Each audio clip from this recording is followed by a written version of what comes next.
Hi all, welcome back to part 3 of Glazing with Flambé, PC-71. This is Kara again. Now you'll notice that the glaze is taking longer to dry for that second coat than it did for the first one. So I'm going to let that, it is nearly dry, but if you try to glaze when it's still damp to the touch, you may end up wiping glaze off. So that's why it's important to wait until the glaze is completely dry, because otherwise you're actually not getting 3 full coats instead of the 3 coats that you want. So it's still a little damp right there. So I'm going to answer a few questions. Let's see. Bridget Ann asked about the thickness of oatmeal being normal.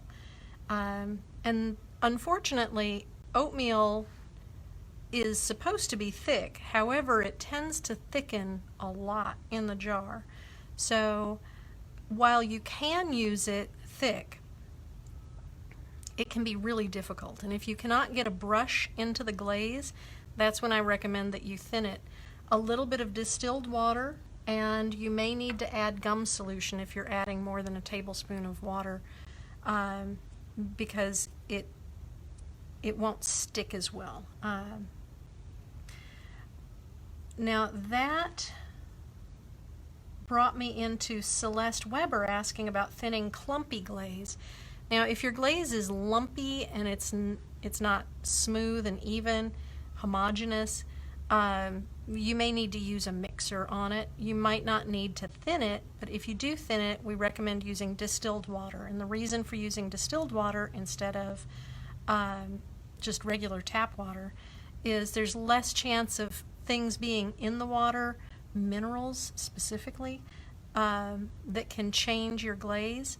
But there's also the chance of bacteria, which can lower the, it can shorten the life expectancy of your gum solution.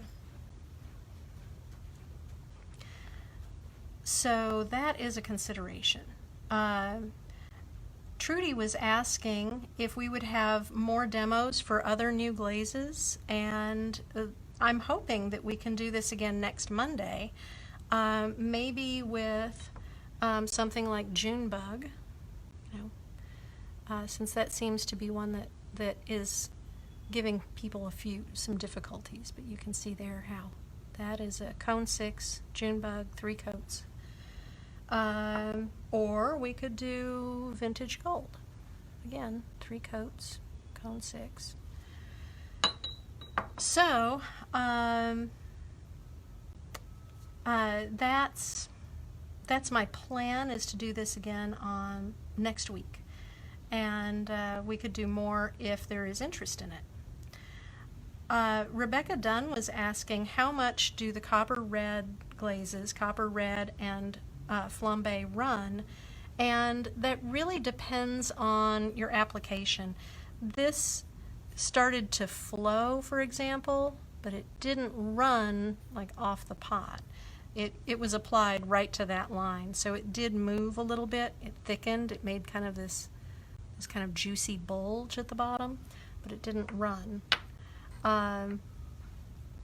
They're not terribly runny unless you're firing them hotter than cone 6, but they do still move a little bit.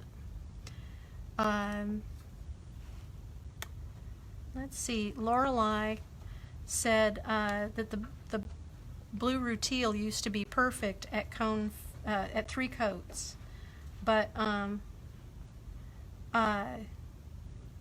I was saying earlier how it's best at 4. It depends on how you apply. So some people may find that 3 coats works, and some people may find that 4 coats work. If your blue rutile is coming out brownish, then you probably need to apply a 3rd coat. Viv, yes, learning how to apply enough glaze is definitely a big issue for lots of people. This is not like using paint, and it can be hard to get that that thick enough application. But right from the beginning of when I started making videos for the 5-6 group, that was one of the things that our distributors said that they wished that people knew, is to put more glaze on. Juliet Davin asked about using a heat gun, and yes, you can, but you have to be very judicious about the use of a heat gun, because what you can end up doing is just like drying it on the outside, but the glaze is still not really adhered to the wear underneath. And in that case, you might end up with it peeling off. And then the last question that I have is, Kelsey Schroeder was saying that some pieces were showing some blotchiness, some thin areas. And I'll show you like this kind of thing. I didn't get enough glaze there. So it's a little bit whiter than the rest, where everything else is purple. So application makes a big difference. You want to get it as even as possible. There's an area where it didn't get quite enough glaze. Now you can just accept that as kind of the results. This is 3 coats of Flambé fired to cone 6 on 11M A-mix, and I did this last week out of this very jar. So this is pretty much what I expect that this will look like when it's fired. You can see the nice break, but it's got some beautiful, beautiful color. Cone 6, no hold, medium speed, nothing fancy in firing.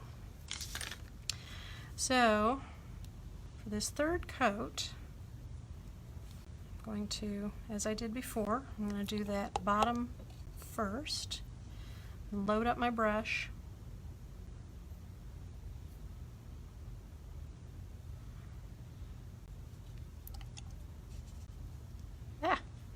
a little extra.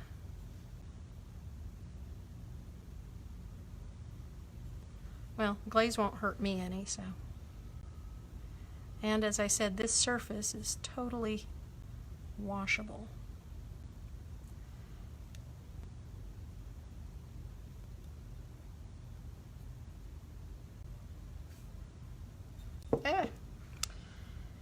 That is always tricky.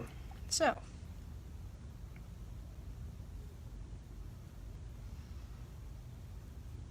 go over, make sure I get it on all the parts.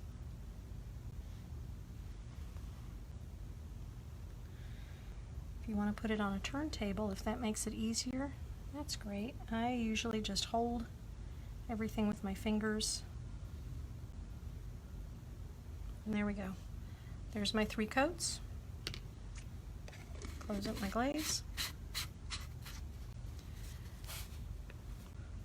And I'll fire that to cone 6 and have it out next week. There was one more question about what I described as orange peel texture, but this is actually not officially, that's not how it's usually described. But you'll see the again, I'm like, can you actually see that? The surface of the glaze is not perfectly smooth. There's just like slight texture to it. But that is actually typical of copper red glazes, even in cone 10 reduction firing. I'm not really sure why that happens. I'd have to talk to our glaze chemist about it.